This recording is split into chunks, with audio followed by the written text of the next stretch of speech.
do well after they finished their C certificate and graduation. Mm.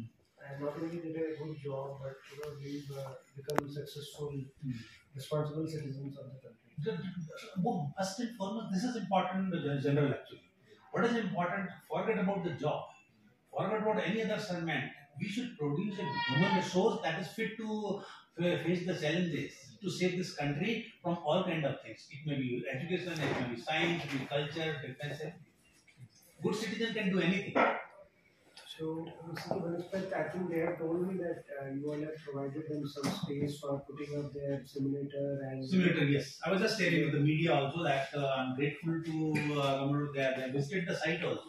I'll do all necessary arrangements so as early as possible. In fact, I will in 50 to 20, I'll get the room. What is the status there only? So, we requested Vice Chancellor sir there in Nainital also. I heard about yesterday. I was with him only. Because he was defending a inspection. So he called me up there. Happens to be my colleague also and friend for the last 20 years. So he said, I'm facing a defense. You just come and see. So I visited him. Then he was talking about you and talking about Rawat sir also. That they are interested. Apart from the working officer, they are interested in OMST people. The same we can replicate here also. The retired officers, if anybody has got expertise to train the student for the SSB, because most of our students are there going up to that extent, but they fail most of the time in the interviews. It could be the language, it could be communication skill, it could be lack of confidence and lack of training. If these things will happen, definitely I am of the opinion that these boys will be doing or girls will be doing wonderful. Absolutely. And I'm not praising that I'm from the hills and I know the people from the hills, because level of commitment in the mountain the highlanders is very high and they are tough. And in the recent past, definitely there is some deterioration in their health, but I have been convinced by many of the officers that only the level of their strength against hearts is much more than any other students of the any other industry. Spot on. Absolutely spot on. So this is I think holistically we can do general anything. We have all officers like you, but problem is that coordination. How to channelize and coordinate things, because otherwise, a general perception in the public is that army is a different business. We should not say anything about them. We should not talk to them because their job is entirely different. Their job is saving the country. Apart from that, only there will be a lot of social services that is not in the public domain. Sir, what is happening where we are wanting to bridge a small gap which we have realized. What happens, sir? जैसे graduation होने के बाद और C certificate exam खत्म होने के बाद ये एक्स स्टूडेंट हो जाते हैं। जी बिल्कुल और एक्स एनसीसी हो जाते हैं। और उसी दौरान ये अपने जीवन के जितने भी इनकी महत्वाकांक्षाएं हो रही होती हैं उसके तरफ अग्रसर होते हैं। So I think there is need to be some kind of support which we are trying from our directorate, and I think that program will be quite successful. Definitely. See, as far as concerned to my university, my institution, I am 24/7 available for any kind of coordination, any kind of developmental planning, and anything that all officers you suggest me. It is not like that only because I don't think of time. Like you officers do 24/7. I told the student, I inform the teachers. I am also available 24/7, but for the creativity. Yes. Not for gossiping. Don't call me that how are you fine? I'm fine. Every day I simply reject the mails to people every morning. Fine, good morning is enough. Then there is a lot of photographs, lot of things. Who will download and who will read? Who has got that much of time? So I said yes, for creativity 24/7. Absolutely. For gossiping, don't waste your time and don't waste my time also. Absolutely. So this way, as in when communication they can. आप जब भी देहरादून आते हैं Sir, I have always please join this place.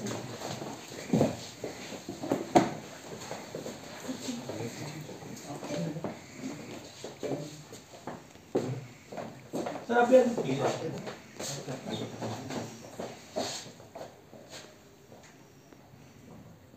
It's a proud moment for us, sir. NCC. Thank you.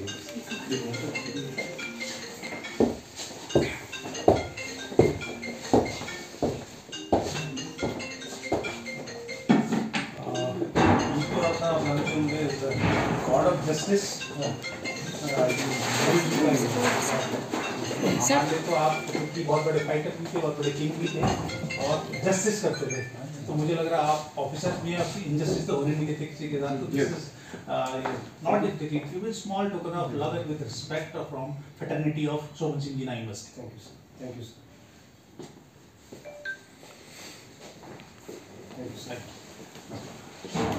का जो मकसद था sir इसको लगा लेते हैं। नमस्कार। सबसे पहले हमारा यहाँ आने का जो मकसद था उसके बाद करेंगे, पहले उनको बता देंगे। वाइस चांसलर सर से मिलना जी और सर को पूरी एनसीसी फ्रेटर्निटी की तरफ से सर को धन्यवाद देना कि किस प्रकार से सर की यूनिवर्सिटी, सर का इंस्टीट्यूट एनसीसी के लिए बढ़ावा दे रहे हैं एंड उससे क्या है कि हमारे बच्चों का भविष्य और उज्जवल होगा। तो यही चीज़ के लिए धन्यवाद देने के लिए और आगे भी हम अपने बच्चों का इसी प्रकार से उनको दिशा निर्देश देते रहें, उसके लिए हम सर के बहुत बहुत आभारी हैं। ये इसमें बोलना है आपको। आई थॉट आप हो गए। सर्वप्रथम एनसीसी फ्रेटर्निटी की तरफ से वाइस चांसलर सर को बहुत बहुत धन्यवाद कि इस प्रकार से सर एनसीसी का सपोर्ट कर रहे हैं और इंस्टीट्यूट से बच्चे अच्छी प्रकार से देश के बहुत अच्छे नागरिक बन के निकल रहे हैं और आगे भी हम चाहेंगे कि वाइस चांसलर सर की तरफ से उनके ऊपर उनकी दिव्य दृष्टि रहे ताकि बच्चे हमारे एक अच्छे नागरिक बन के निकलें। धन्यवाद। Thank you sir. Thank you sir. देखिए, सबसे पहले तो मैं विश्वविद्यालय परिवार की तरफ से मेजर साहब का और हमारे कमांडर साहब का स्वागत करता हूं और बाकी ऑफिसर्स का कि उन्होंने इतना टाइम निकाला, इतना टाइम उनके पास होता नहीं है। और उसके बाद उनके जो सजेशन थे, जो विश्वविद्यालय को कैसे आगे ले जाया जा सकता है, एनसीसी कैडेट्स को कैसे ज़्यादा ब्रशअप किया जा सकता है और उनका फ्यूचर कैसे ज़्यादा बेटर किया जा सकता है, इसमें मेरा लंबा चौड़ा उनका डिस्कशन हुआ और मुझे लगा ये सब मेरे लिए तो प्रथम दृष्टया सीखने की बातें थी और ज़रूर मैं अपने जो ऑफिसर हैं हमारे ममता पाल, उनसे कहूँगा कि सारी चीज़ें नोट करके करें। और दूसरा इंपॉर्टेंट एक सिलेबस करिकुलम का पार्ट भी हम इसको बनाना चाहते हैं एनसीसी को, उसके लिए मैंने बात की है। तो सारे ऑफिसर जो हमारे हैं उनसे हमने रिक्वेस्ट किया है, तो मेजर जनरल साहब ने भी कहा कि वो हेल्प करेंगे और हमारे लिए करिकुलम तैयार करेंगे जिसको हम अपने यहाँ वैल्यू एडेड कोर्स में लगाएंगे अपने कोर्स में। प्लस एक जो वर्चुअल आपने देखा होगा यहाँ पे शूटिंग के लिए, उसके लिए बात हुई है, हमने एक जगह उसके लिए देख ली है, तो वहाँ पे शूटिंग के कुछ इंस्ट्रूमेंट्स हमारे यहाँ लगाए जाएंगे, वो सर ट्रेन भी करेंगे। उसके साथ ही जनरल साहब ने एक बहुत बेहतरीन बात आज जो कही कि जसपाल राणा शूटिंग रेंज के बारे में उन्होंने मुझे बोला, वो मुझे बोले कि अब दूसरे जसपाल राणा कब आएंगे। तो आप सोचिए, जिस व्यक्ति के अंदर इतनी बड़ी सोच हो तो अब हम अगर उनके साथ काम ना करें तो हमारे तो फिर सब बेकार ही सब करना। तो मैंने एश्योर किया जनरल साहब को कि मैं 24/7 जो भी ऑफिसर्स चाहेंगे वो करने के लिए तैयार हूँ। बस मैं चाहता हूँ कि मेरे बच्चे, जिस पहाड़ों के बच्चे, मेरी स्पेशली विश्वविद्यालय के बच्चे एनसीसी में, सारी फोर्सेज में, पैरामिलिट्री फोर्सेज में, सब जगह शिक्षा विज्ञान किसमें सब में अच्छा करें। अच्छा करने के लिए उनका जो पर्सनली डेवलपमेंट है वो ऑफिसर्स की ट्रेनिंग से, ऑफिसर के डिसिप्लिन से जरूर आएगा, ये मेरा विश्वास है। Thank you. कैडेट्स ने किस प्रकार से देश के ऊपर जब विपदा आ पड़ी थी, तो how did they come up ahead in front and serve the nation. So if you look at it like this, that both in 1965 and जब अपनी स्टडीज को कंपेयर करें, इसमें कोई कंपैरिजन नहीं था। जब कंपैरिजन होने लायक होता है तभी कंपैरिजन हो सकता है। मैं जानता हूं कि मेजर जनरल साहब आपका कंपैरिजन नहीं था, तो इसलिए कंपैरिजन हमने किया भी। मैं बच्चों आपको एक चीज बताना चाह रहा हूँ जो मेरे व्यक्तित्व में, क्योंकि बहुत ज्यादा मैं इसकी नॉलेज नहीं रखता एनसीसी की, लेकिन मेरी इच्छा ये रहती है। एनसीसी का मतलब पहले जब मैं नैनीताल में केंद्रीय विश्वविद्यालय से आया था, तो मैं जिस डिपार्टमेंट का हेड ऑफ डिपार्टमेंट था उसमें प्रोफेसर हरीश बिष्ट जो थे वो हैं अभी भी, वो आज एनसीसी को देखा करते हैं।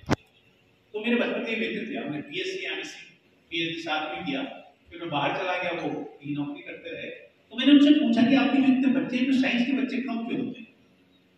तो उन्होंने मुझे कहा कि साइंस के बच्चे एनसीसी में कम होते हैं। तो मैंने कहा साइंस के बच्चों को तो ज्यादा आना चाहिए एनसीसी में। अगर साइंस में बच्चे ज्यादा आएंगे तो डिसिप्लिन आया, डेडिकेशन आया और कमिटमेंट आया, तो बहुत अच्छे साइंटिस्ट बन सकते। because science needs absolute dedication. Army की आप लोग सोच रहे होंगे शायद बहुत सारे बच्चों ने जो अभी मेजर जनरल साहब बता रहे थे डीआरडीओ के आपने अपनी लेबोरेटरी जब आप देखेंगे तो आपको लगेगा कि हमको जरूर डीआरडीओ में साइंटिस्ट बनना चाहिए। इतने एवेन्यूज हैं कि हम लोग सोचते हैं कि हम ये अज्यूम करते हैं, मुझे जितना लगता है पब्लिक परसेप्शन कि जिन बच्चों ने एनसीसी की ड्रेस पहनी है जिनको आर्मी में ही जाना है, एयरफोर्स में जाना है, नेवी में, this is one dimension of NCC. I will tell you an number of dimensions. आपके पास सैकड़ों साइंटिफिक ऑर्गेनाइजेशंस हैं, मिलिट्री पैरामिलिट्री फोर्सेज हैं, हर जगह आजकल ऐसे डेडिकेटेड ऑफिसर्स की जरूरत है। आपकी एलिजिबिलिटी +2 के बाद से बनने लगती है, +3 के बाद तो बनती ही बनती, जैसा आपने मेजर साहब ने बताया। मेजर साहब के तो सारे इंस्टीट्यूट लिखे हुए थे, इनफैक्ट एटॉमिक एनर्जी तक भी मेजर साहब ने लिखा हुआ है। तो it was a long list और मुझे लगा कि वो सारे रिलेवेंट है, इसलिए मुझे लगा कि हमें भी सब पीपीटी बनाना हमें भी सीखना चाहिए, वाइस चांसलर्स को भी सीखना चाहिए। हम दूसरे कंपेरेटिवली पीपीटी बनाते थे। तो मैं अपने बच्चों से ये कहना था कि यहाँ पे पढ़ रहे, मेरे बच्चे का मतलब इस विश्वविद्यालय मेरे जुडिक्शन में जो बच्चे आते हैं, आप एक तो है एनसीसी कैडेट्स के साथ आप इनडायरेक्ट एनसीसी कैडेट भी बनाने की कोशिश करें। अगर कोई नॉलेज आपको है, अगर आपने उसको डिसिमिनेट नहीं किया है, तो उससे बड़ा गुनाह कुछ नहीं। If I know science, if I am not teaching science, then I am not a scientist. If I am a teacher and I am not teaching, I am not a teacher. आप जो जानते हैं, अगर आप उसको disseminate नहीं करते हैं, you don't allow you to guide the students or you don't take time to share your feelings, expertise with your young generation, then it is not the justice to the society. First societal justice होता है कि आपको जो आता है उसको आप disseminate करें। अगर कोई बच्चा कह रहा है आपके सामने मैं देखता हूँ आज मुझे बताया गया यहाँ बहुत सारा ड्रग यूज, क्या एक एनसीसी कैडेट अगर 5 बच्चों को भी बता दे कि what are the problems with this kind of habits, मुझे लगता है कि रिफॉर्म बहुत बड़ा रिफॉर्म, एक साथ बहुत बड़ा आंदोलन करके रिफॉर्म नहीं आते। रिफॉर्म जब आते हैं तो आप रिवॉल्यूशंस भी कहते हैं कभी-कभी, वो क्रांतियां नॉलेज से। आप मुझे बता सकते हैं कि दुनिया में सबसे ज्यादा जॉब किसने क्रिएट की? सबसे ज्यादा जॉब दुनिया में क्रिएट की जब बिजली का आविष्कार हुआ।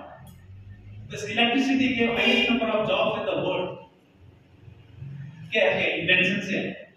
तो आप अपने दिमाग को इतना कंसंट्रेट, इतना डेडिकेट करके आप जिस फील्ड में भी जाएं उसमें आप डिसिप्लिन करेंगे। लोग कहते हैं टाइम नहीं, जैसे मेजर साहब ने कहा कि टाइम मैनेजमेंट रियली सर, मैं अपनी लाइफ में 3 बार इसी तरह के मंचों में, तीसरी बार मेरा एक सीनियर ऑफिसर से मिला।